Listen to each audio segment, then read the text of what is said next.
you, Honorable Member of Parliament, former Union Minister, Sri Suresh Prabhuji, to address the participant. So, good evening, friends. And I would say good evening, my fellow chartered accountants. Thank you, Mr. Gupta, for giving me this opportunity. But particularly, I want to thank Mr. Taneja, who invited me to join in this. And I'm very honored and privileged by the fact that on one side is Mr. Taneja, on the other side is Mr. Das. And they will be actually speaking about all the technical aspects related to this program. And as authority, as someone whose knowledge cannot be questioned, whose experience is invaluable, and their ability to communicate is phenomenal. And therefore, in the context of all that, that's why I was requesting first Mr. Gupta and then now Mr. Gupta and earlier Mr. Taneja that let me speak first. I want to go because I have to attend some other webinar. I've been attending webinars after webinars and webinars. But I want to really congratulate you for working on this, and particularly in the context of the today's prevailing situation. The role of chartered accountants in ensuring that law is implemented in spirit could be phenomenal. I can say this, even though it looks like a self-boasting, that chartered accountants are the most capable professionals to deal with any implementation of law, but particularly we deals with finance, day-to-day business, and it has multifarious ramifications.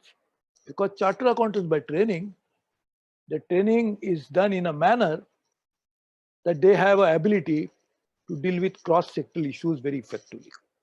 And therefore, on this particular topic, they are the best equipped to deal with this. If you go by the long history of economic legislation, this is one set of legislation which cannot said to be very old. This family of laws dealing with Benami, dealing with money laundering are recently, relatively recent origin, relatively. As you all know, earlier times when the US was facing a big challenge, so was Europe,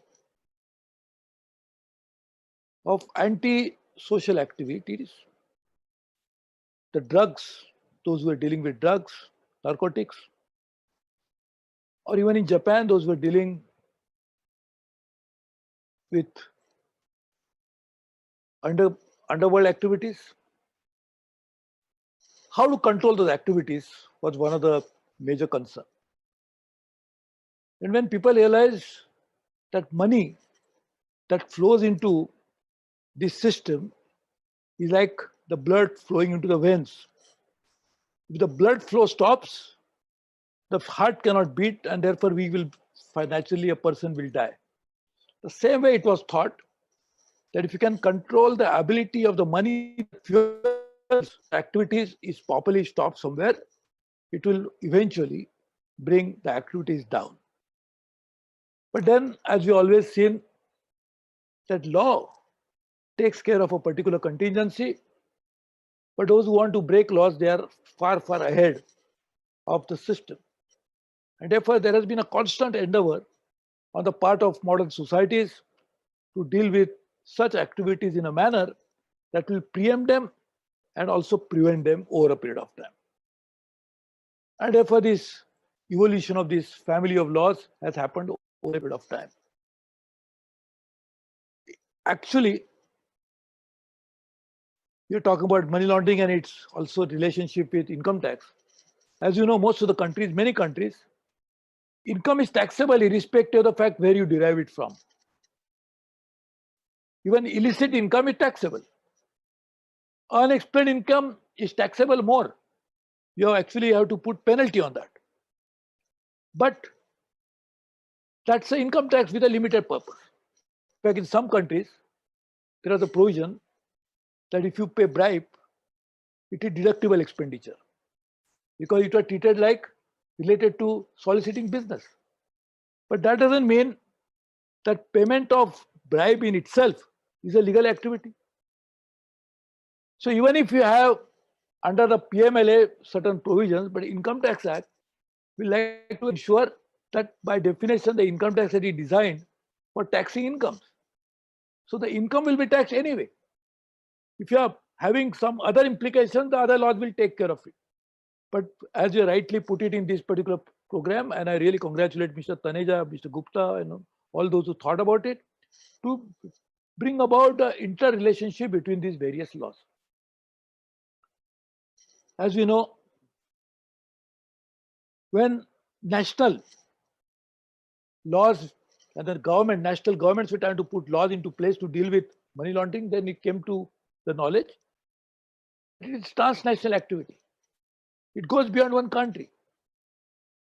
And particularly after the advent of technology, when money started shifting from one bank to another in a fraction of a second, or even smaller than a fraction of a second, through SWIFT and other things, then it was realized that we need to work on a transnational basis. Some agreement has to be reached.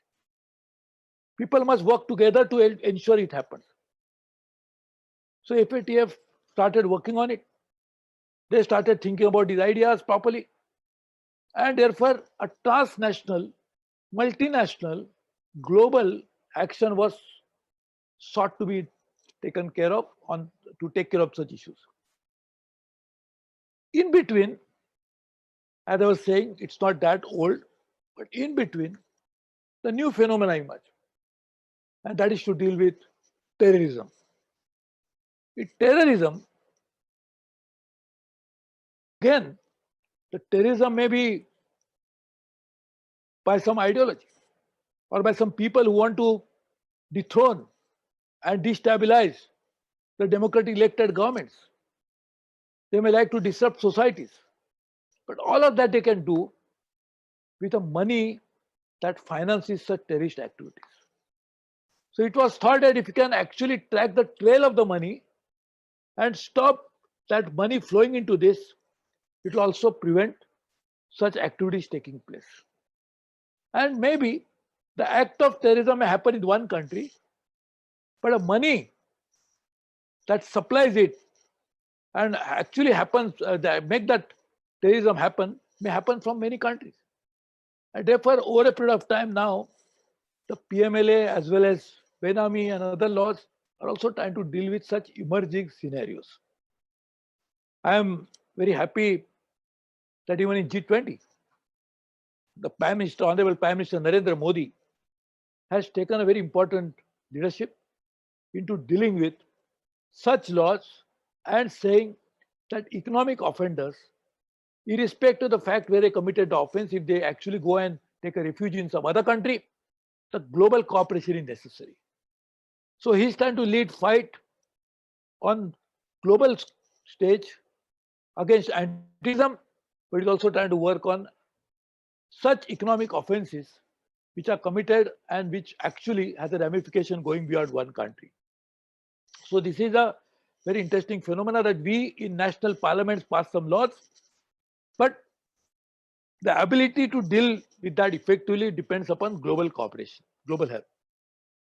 I'm very happy that we are now linking with, therefore, the technical aspect. These two great friends of mine will speak about, Mr. Taneja and Mr. Dash. But the new phenomena, and that is why we are speaking not in person, otherwise Mr. Gupta would have organized a program in some very nice place, as the NIRC always does, or charter accounts always do. But we are talking on webinar. Why? Because we cannot meet each other. We are not able to talk to each other in person. We have to use this electronic medium to talk to each other. The virtual conferences are taking place. Taking advantage of this scenario, we are now seeing a new emerging phenomena. The people are trying to cheat. Financial frauds are getting committed because of this particular scenario. Taking advantage of this. It is like fishing in troubled waters. And therefore, FATF recently has issued guidelines about how to deal with this. In US the other day, some people were arrested because they claimed they got huge stock of protective gears for healthcare workers, and they didn't have any. But because of the susceptibility, because of the vulnerability, because of people now feeling the weakness in the mind about the emerging COVID crisis, people are taking advantage of it. And therefore, it's a time when a new kind of economic crimes are taking place or could take place. And therefore, to deal with that, we have to find out how impersonation can happen, how wrong representation can happen. And particularly when business takes place, when you meet face to face, you can easily understand the person, and then we can therefore from his body language, everything we can understand. But when we are dealing with a situation where you cannot meet somebody in person, the possibility of person being taken for ride is more. Somebody saying that I will give you medicine, when he doesn't have medicine, he can give you fake medicine. The advertisement that are coming up, and a huge reservoir of doing good for the society, which is manifested in the fact that civil society organizations are coming out to help people. Even people are trying to take advantage of that by saying that please give me money, I will reach it to the right people. Whereas that money may be siphoned off. And therefore such crimes are getting committed. And therefore at time like this, we really need to understand how these laws can prevent it. Of course, we still need technology, because laws will take care of it once the crime takes place, and then the administration of law will happen. How to prevent crime from taking place to begin with? This is very important. And therefore, the same task force has also suggested that we can have a digital identity, which will ensure that we can actually understand that who is doing this transaction. We'll have to move in that direction, because now we are moving into the digital economy. The fourth industrial revolution will be driven by the digital economy in big way. And therefore, we have to think about all this. But I'm very happy that India has taken a big lead in complying with the international treaties that we are part of.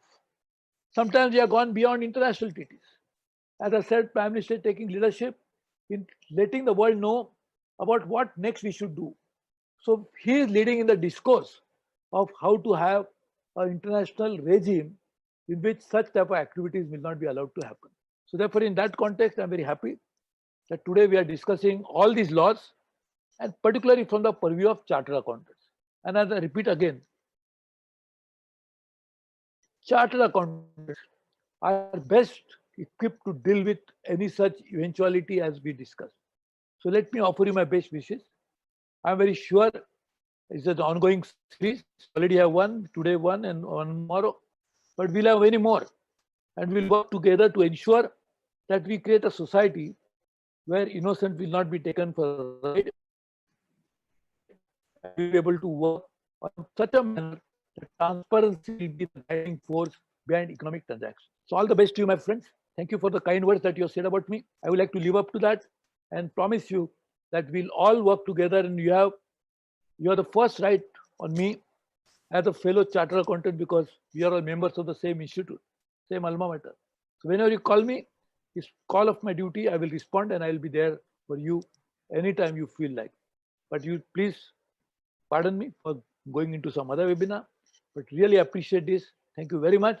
Really looking forward to working with you, Gupta ji, Taneja ji, Mr. Das. Thank you very much for giving me the opportunity. And I can see a very good number of people now constantly increasing. I think, I don't know what is increasing at a faster rate, whether the participants who are registering or the COVID cases that are going up. But just rushing towards higher numbers. I wish all the best to you. I welcome more participants here, but I hope that less people will be infected by coronavirus over a period of time. Thank you very much. God bless you. All the best. Sir, thank you very much for sharing the thoughts with all the participants and sharing the government initiatives. And again, appreciating and encouraging our chartered accountants, that the chartered accountants are well equipped to face any kind of situation. Sir, I, on my behalf and behalf of Ashwini Taneja ji, and special thanks to Ashwini Taneja ji that he talked to you, and I'm really thankful. And on behalf of everyone, once again, really, sir, we are obliged that you spared the time to address the guide.